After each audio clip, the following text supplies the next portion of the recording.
दिनों की बात है।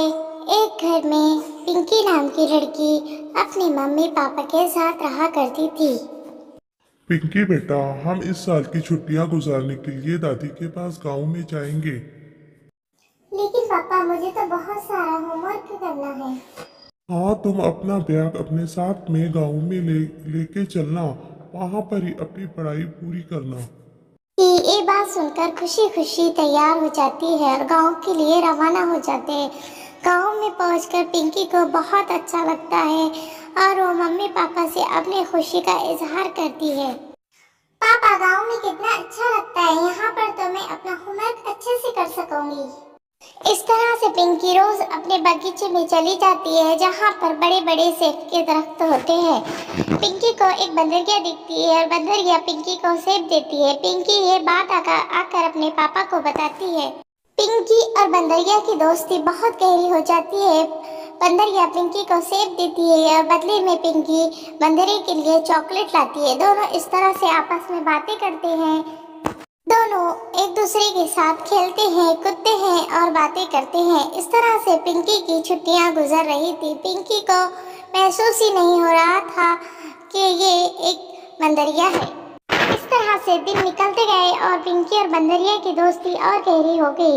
एक दिन पिंकी बंदरिया से मिलने के लिए आती है, पर बंदरिया थोड़ी लेट हो जाती है। पिंकी बंदरिया का इंतजार कर रही होती है कि तभी एक सांप पीछे से पिंकी के हमला करने के लिए आता है, पर बंदरिया आकर उस सांप को मार देती है। ये देखकर पिंकी और खुश हो जाती है और बंदरिया का बहुत ज्यादा शुक्रिया अदा करती है। पिंकी दूसरे दिन आने का वादा करती है और बंदरिया से कहती है कि कल मैं तुम्हारे लिए खीर और बहुत सारे फल लेकर आऊंगी।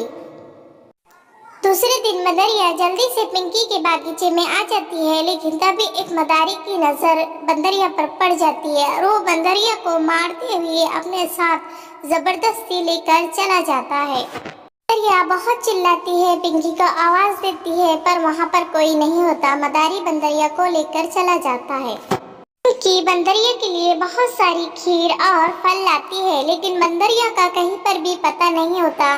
पिंकी बंदरिया का बहुत इंतजार करती है और मायूस होकर अपने घर चली जाती है। इस तरह से पिंकी रोज आकर बंदरिया को देखती है, पर बंदरिया नहीं आती और इस तरह से मायूस होकर पिंकी अपने घर के ओर चली आती है और उसके पापा को सारी बात बताती है। पापा सुनकर कहते हैं कि हो सकता है कि बंदरिया अपने जंगल चली गई हो, लेकिन पिंकी को इस बात से बहुत मायूसी होती है। फिर पापा पिंकी से कहते हैं कि ठीक है, चलो अब हमारे भी जाने का गांव छोड़ने का टाइम हो गया है और अब तुम्हारी स्कूल खुलने वाली है, इसलिए हमें शहर जाना पड़ेगा।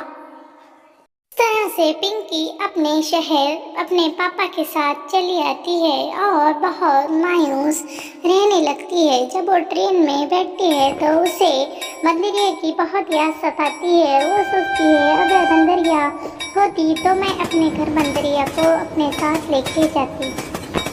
इधर मदारी बंदरिया को बहुत मारता है, पीटता है और खाने के लिए कुछ भी नहीं देता। कहता है कि तुम्हें मेरे करतूत को सीखना होगा, अगर तुम नहीं सीखोगी तो इस तरह तुम्हें बांध के रखूंगा।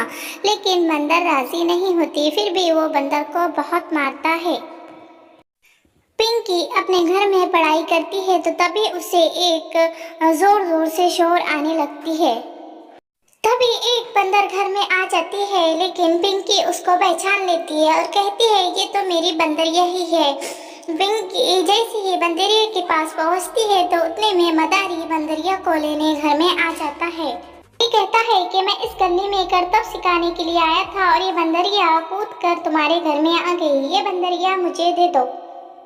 पिंकी पापा को सब बात बताती है और कहती है कि पापा, ये वही बंदरिया है जो मेरी दोस्त हुआ करती थी।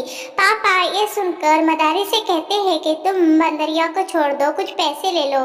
मदारी पैसे लेकर वहां से चला जाता है और पिंकी बंदरिया खुशी खुशी एक साथ रहते हैं।